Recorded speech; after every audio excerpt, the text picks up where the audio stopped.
Welcome to the Property Couch, where each week you get to listen to two of Australia's leading property experts. Bryce Holdaway, co-host of Location Australia on Foxtel's Lifestyle Channel, and Ben Kingsley, chair of Property Investors Council of Australia and the 2014 and 2015 Property Investment Advisors of the Year. All right, folks, you're on the Property Couch, where each week Ben and I bring you the insider's guide to property finance and money management. Happy New Year, Ben! Happy New Year, mate. Mate, we wanted to make sure we came in and got our summer series well and truly in full flight. But today we have got another wonderful, very special guest, Ben. Yep, and it's New Year's Day. So is time poor, you just get back to life. It's good to see. But welcome back to the Property Couch, Tom Panos. Thank you so much, Ben. New year, new you. How good's this? Oh, I love it. There's the theme, New Year, new you. That's not easy to say, Tom. No, particularly not on New Year's Day. While you were talking, I did it in myself. I practiced 3 times. New year, new you. I like it. Love it. Hey, Tom, we had you on previously, episode 120, and you talked about making money while you sleep. So if the listeners want to go back, we actually had that episode going on Qantas and Jetstar as well, because it was such, in terms of one of our episodes, it was really highly downloaded. So if anyone's listening to this, I recommend you go circle back and check that out as well. But Tom, we wanted to have a quick chat with you today because we wanted you to look in the rear vision mirror and also get your crystal ball out, because we wanted to know what your thoughts were on the property market in 2018 and also what you see going forward in 2019. So let's start with the rear vision mirror. What was your take on the property market, particularly given that you're Sydney based? Yeah, so 2018 was the year that I'll look back and say to myself, when I look at it from a couple of perspectives. When I look at it, when I deal with real estate agents, I began to realise this was the year, as Warren Buffett says it best, when the tide goes out, that's when you work out who's been swimming naked and who's had their swimmers on.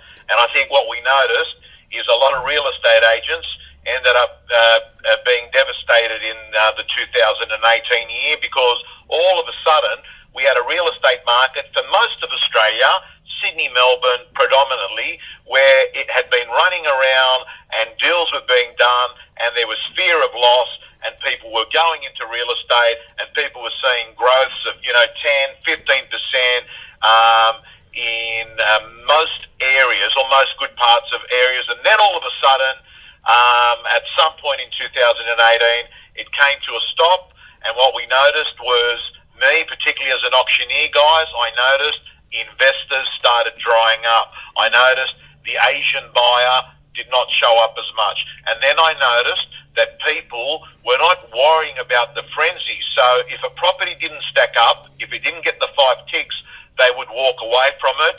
And that's the first sign that I saw, good buying opportunities. That's what happened in 2018.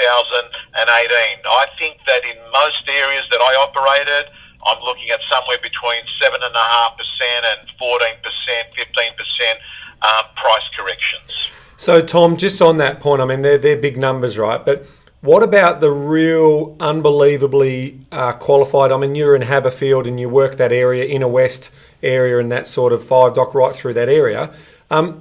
What did you notice on the ground when one of those really unique properties came up? Did you still have a couple of buyers at auction, or were they just the owner-occupiers, or was it complete, crickets? There was no one willing to put their hand up, or did you still get good results for those really prized assets? The A-graders. Okay, so when they were prized assets, when they had the 5 ticks, and let's talk about, it was a good-sized block, a nice home, a great spot, excellent neighbourhood, in style with what that marketplace wants. Like we know in Haberfield, what people want is charm, character, big blocks. Those homes appear to be unaffected in this price correction, because all of a sudden people would start saying, hey, you know what? We're not going to go for the one that's got the 3 or 4 stars. We're going to say a total no to that, and what we'll do is we'll have a bigger splurge on these. And that was a surprising thing, guys, because in a marketplace that you'd see corrections of, 5, 10, 15%, Then you'd see the occasional property that would go 200,000 over reserve, which highlights more than ever that the location of a property and the grade of the property is something that is timeless when you're investing in real estate. Oh, well said. We couldn't have said it better ourselves. So let's just go through those 5 things quickly again. We said land size was important. We said... So land size... So what's important now is I don't want, the listeners of your great show to turn around and say, hey, these are the 5 things that I've got to have. Every suburb and every region has got some unique characteristics that take it from average to red hot. Let's look at Haberfield. And it is people like original charm, character, federation type homes. Yep. So they don't want one that's got aluminium windows in there, and they don't want, tiles that have been put in the 1980s over, nice floorboards. So let's say in style with the era of the homes that were built in that period. The next thing is block of land. A good sized block, say 700 square metres. The next thing that they were looking for is in the better parts of Haberfield, which is interesting because there's been a project called the West Connects. So anything that was affected by the West Connects ended up being impacted in price. So if you were on the better part of Haberfield, so you turn around and say the better part of the suburb, the other thing that you wanted to be is if you were close to a bit of the infrastructure, so the village, the cafe, the lifestyle facilities, and a home that was in strong, solid condition that didn't have any major issues. You had those 5 things there, you're going to end up having 4 or 5 people that were going to be competing. And we know that competition is what breaks records on in real estate markets. Absolutely. That's a great summary.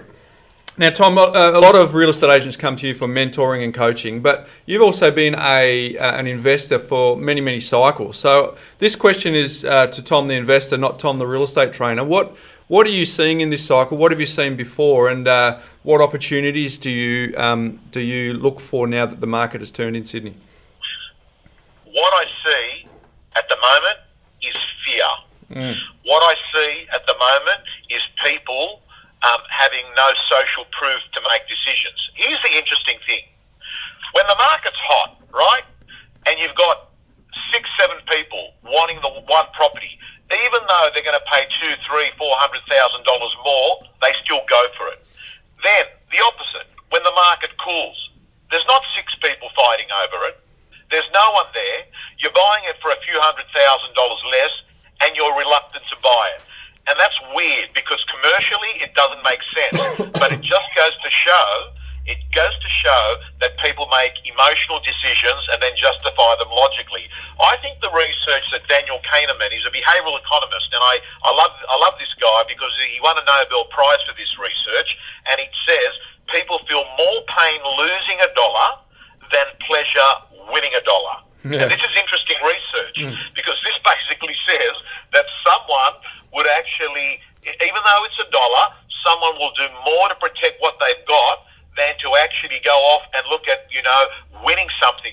And guys, the opportunity at the moment is incredible because this is what I'm seeing at the moment. I'm seeing if you're a first home buyer, incredible marketplace. If you're an upgrader, incredible marketplace. Because think about it. You own a home that's worth $1.5 million.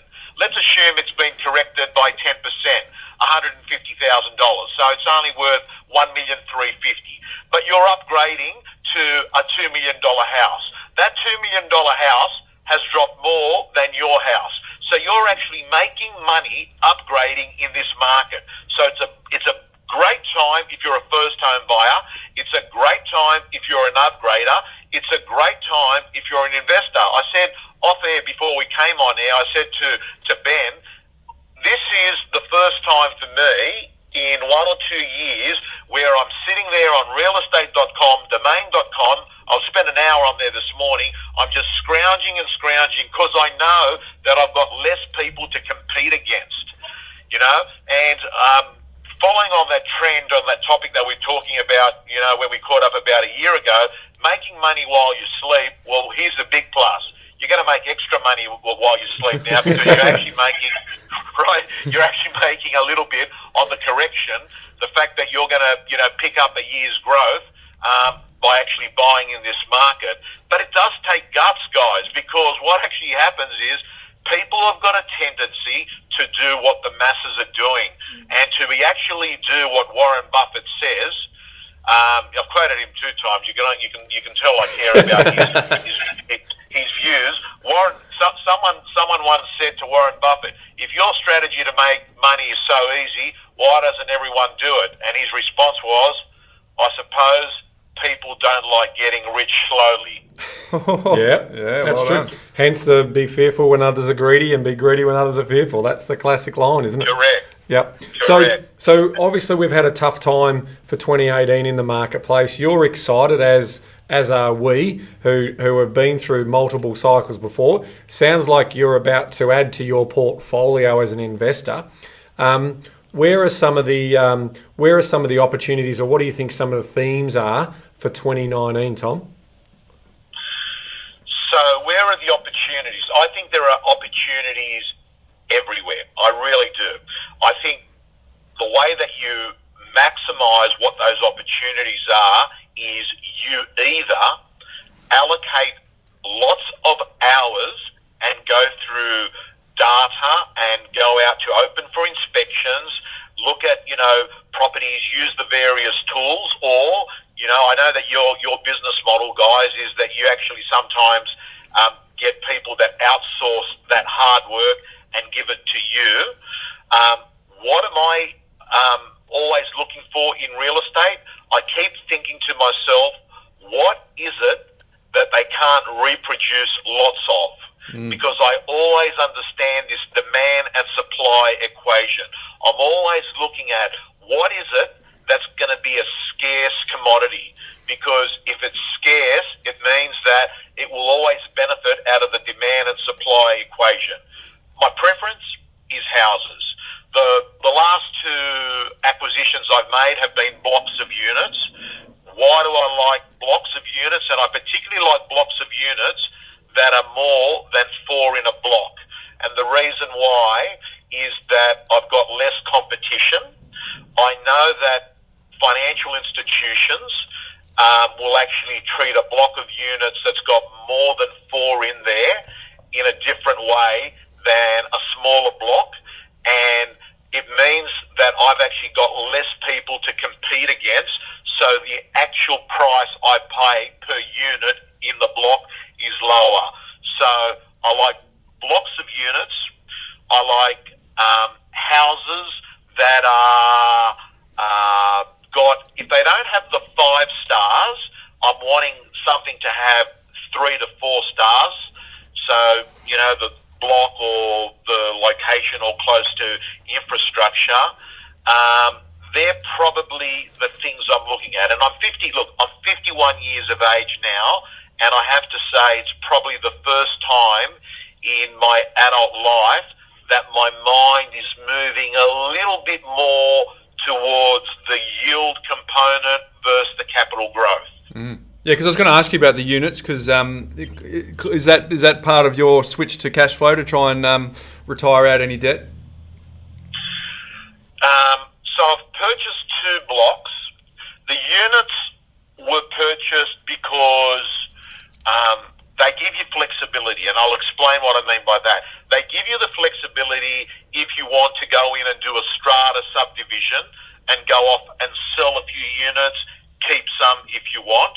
They give you the opportunity to actually just have, a group of investment properties in the one spot that can be easily, managed.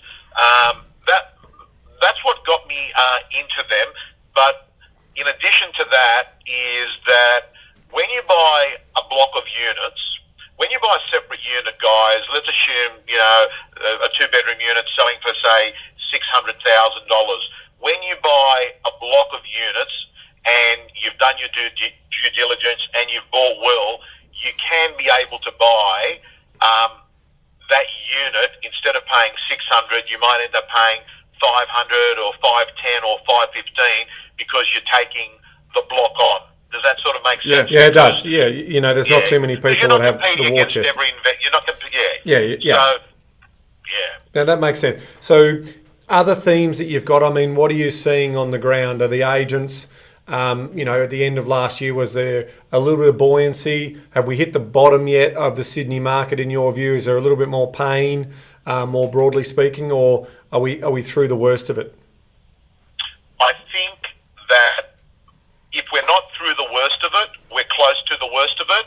I think that there could be a possibility of a lingering stationary period that we're going to go through the federal election where the media is going to, keep writing about, negative gearing and, Labor's position with it. So I think that that's going to linger on. Personally, I think it's already been factored in by the marketplace. So I have to say that I think that January through to March, you might actually find that there might not be massive amounts of volume turnover. Whenever there's an election period, people sometimes do sort of sit there on the sidelines and watch. But my advice to my family, to my closest friends, is that you don't want to be in a position in July, August, where people are saying, yes, things are moving on again, and you go off and you pay $50,000, $100,000, $200,000 more than you could have done, January to March. And I'm just going to finish on this point because I think it's someone was saying to me this morning, Tom, I'm going to hold off buying because I think I'm going to buy around March when it's the bottom of the market. And my response to him was, how will you know that's the bottom of the market? And he sort of said, what do you mean by that? I said, think about it. The only way you know that the market has bottomed is when the market actually goes up, because you can look back and say that was the bottom back then. But by that stage, it's going to be too late because you'll be buying more than the bottom. So I think anyone that's listening to this, and in many ways I'm affirming this to myself, if there's opportunities out there, January, February, March, and I've got to tell you, one of my favourite periods of buying real estate is just after Australia Day, and the reason why is there's a lot of property that hits the market. It's like everyone's come back from holidays, the long weekend Australia's over, the Australian Open tennis is over, business is back to normal, owners are putting their properties on the market, and you're going to have a plethora to choose from. I think February is a great month to buy real estate. Yeah, good insights, Tom. I know that you've got to run and spend some time with the family, but just before you go, can we get your thoughts on the proposed changes to negative gearing from your perspective as an investor, but also you've got a unique position of talking to hundreds and hundreds of real estate agents across this country, and you've probably got a unique insight to what their thoughts are on proposed change to negative gearing as well. Hey, so Bryce, I've got a vested interest, right? I work in the real estate property services industry. I invest in real estate. Negative gearing has been a major strategy for me for the last 30 years. And I adore it and I love it. And as far as I'm concerned, I actually know that the amount of people that are living in rental accommodation would not have been available to have if the legislation that was in there to attract property investors to invest in real estate. My personal view is that it's a stupid policy to look at getting rid of negative gearing or mucking around with negative gearing. As far as I'm concerned, if the decision was there because they wanted to slow the real estate market, that's already been achieved. Yes. That's been achieved. What you don't want to do is turn something that already has had a major correction and actually create a recession. And that is something that I think people in positions that are going to make these decisions have to really take this seriously, take this into account, that if you wanted to slow the real estate market, You've already done that. You've tightened financial policy. You've tightened the way lending works. We've had a Royal Commission that's looked into that. We're going to see more ramifications of that. If you're going to actually play around with one of the strong reasons why people invest in real estate, I would be very, very concerned about the health state of this country in the years to come. Well said, Tom. We appreciate that, and obviously you've seen how the credit crunch has affected the broader market. It's been a manufactured correction by the authorities in terms of cooling down the sentiment, and that from our point of view was potentially warranted with the appetite and the amount of investors that came into the market in 2014, 15, 16. They've achieved their purpose. I think you're right to say that this will be recessionary because of the direct and indirect consequences of our biggest asset, our biggest wealth base is in residential property. So I can see that being the case. So Tom, New Year's Day, from that point of view, we're grateful for your time. We'll let the listeners get back to their recovery or whatever they're doing for the day as well. And we hope to speak to you at some point in 2019. Guys, love your work. I wish you all have a fantastic 2019. And to all the listeners, as you're watching a bit of cricket and tennis over January, pull out your mobile phone, download a couple of the apps there, look at real estate, because I think that we may look back and say that was one of the best quarters in the last 3 or 4 or 5 years that you could have invested in one of the greatest pieces of assets that you can have in your life, bricks and mortar. Well said, Tom. Thanks again. We appreciate your time. We appreciate your insights. And as Ben said, we look forward to catching up with you at some stage. But Ben, until next time. Knowledge is empowering, Bryce, but only if you act on it. See you next time, folks. Want more great content from The Property Couch? If you haven't had a chance to go back to the foundational episodes, we got good news for you. Go to thepropertycouch.com.au/TPC20 and check out the free binge guide, which gives you the insights you need from the first 20 episodes, where we unpack the foundational pillars of the insider's guide to property, finance and money management. It's completely free and available now.